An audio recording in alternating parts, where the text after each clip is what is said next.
सबसे पहले चर्चा करेंगे यहाँ पर गेहूं की, जानेंगे कि गेहूं के बाजार से क्या खबर निकल के सामने आ रही है। तो आपको बता दें कि जब से रूस और यूक्रेन के बीच युद्ध छिड़ा है, तब से काफी सारे खाद्यान्नों की सप्लाई चेन पर असर पड़ा है। जो भी चीजें रूस और यूक्रेन से आती थी, उन सब की सप्लाई रुकी है और कीमतें बढ़ी हैं। ब्लैक सी पर कंटेनर्स फंसे हुए हैं और इसका असर पूरे विश्व की इकोनॉमी पर भी पड़ा है। इसमें से एक ऐसी चीज है जो पूरे विश्व के लिए बेहद जरूरी है और वो है गेहूं। रूस यूक्रेन युद्ध से वहां से बड़ी मात्रा में होने वाली गेहूं की सप्लाई रुकी है। आपको बता दें कि रूस और यूक्रेन की पूरे विश्व में गेहूं की हिस्सेदारी 30% की है, यानी कि यह दोनों देश मिलकर पूरे विश्व की 1/3 की गेहूं की सप्लाई करते हैं।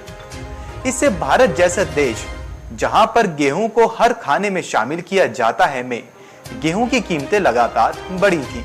सरकार ने गेहूं की एमएसपी 2022-23 के लिए 2015 रुपए प्रति क्विंटल तय की हुई है, लेकिन मंडियों में यह 2500 तक बिकता नजर आया और कहीं कहीं तो इससे भी ज्यादा दाम देखने को मिले।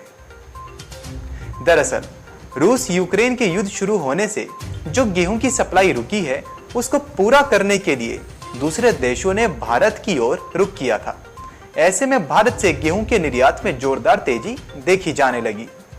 भारतीय गेहूं की निर्यात मांग बढ़ने से व्यापारियों ने किसानों से एमएसपी से ज्यादा भाव में गेहूं खरीदकर स्टॉक करना और निर्यात करना शुरू कर दिया था। भारत सरकार ने किसानों को और व्यापारियों को काफी प्रोत्साहित भी किया था, लेकिन सूत्रों का यह कहना है कि यह जो निर्यात हो रहा था वह असंतुलित तरीके से हो रहा था। सब ने यह देखा कि गेहूं निर्यात मांग जोरदार है तो मुनाफा कमाया जाए, लेकिन किसी ने यह नहीं सोचा कि यह जो असंतुलित तरीके से निर्यात हो रहा था, उससे आखिर में परिणाम क्या होते। सूत्रों ने बताया है कि भारत से गेहूं का निर्यात इतने असंतुलित तरीके से किया जा रहा था कि खुद भारत में इसकी किल्लत भी हो सकती थी और भारत को बाद में खुद इसका दोगुने दाम पर आयात करना पड़ सकता था। आपको बता दें कि इस वर्ष गेहूं का उत्पादन पिछले वर्ष के मुकाबले कम ही बताया जा रहा है। जून में समाप्त होने वाले फसल सत्र 2021-22 में भारत का गेहूं उत्पादन करीब 1064.1 लाख टन रहने की संभावना है। यह पिछले साल के उत्पादन की तुलना में 38 लाख टन कम है और 1113.2 लाख टन उत्पादन के पहले अनुमान की तुलना में लगभग 4.39% कम।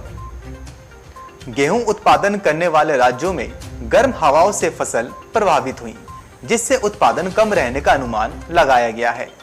खाद्यान्न उत्पादन को लेकर जारी तीसरे अग्रिम अनुमान के मुताबिक देश में कुल मिलाकर अनाज उत्पादन 3145.1 लाख टन रहने की संभावना है, जो पिछले साल हुए 3107.4 लाख टन उत्पादन की तुलना में ज्यादा ही है।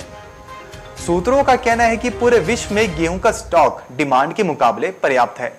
रूस और यूक्रेन के बीच जो युद्ध चल रहा है, इसकी वजह से ब्लैक सी से होने वाली आवाजाही बंद हो रखी है, जिससे पूरी दुनिया के शिपमेंट्स यहां पर अभी इस समय फंसे हुए हैं और इसीलिए ही गेहूं की यह स्थिति पैदा हुई थी।